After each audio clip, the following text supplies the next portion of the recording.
कृषी खातं आता दत्तात्रय भरणे यांच्याकडे, शेतकऱ्यांना न्याय मिळवून देऊ, दत्तात्रय भरणे यांचं वक्तव्य.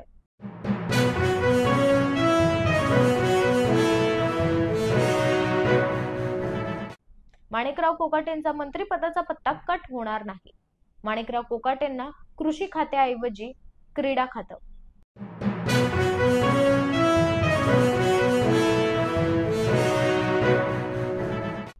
ऑक्टोबर-नोव्हेंबर मध्ये पालिका निवडणुका लागण्याची शक्यता, निवडणुकांसाठी तयार रहा. बोरिवली शिबिरात राज ठाकरे यांचं वक्तव्य.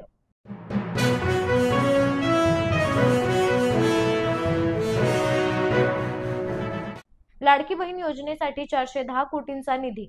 लाडकी बहीण योजनेसाठी सामाजिक न्याय विभागाकडून 410 कोटींचा निधी वर्ग केल्याची माहिती.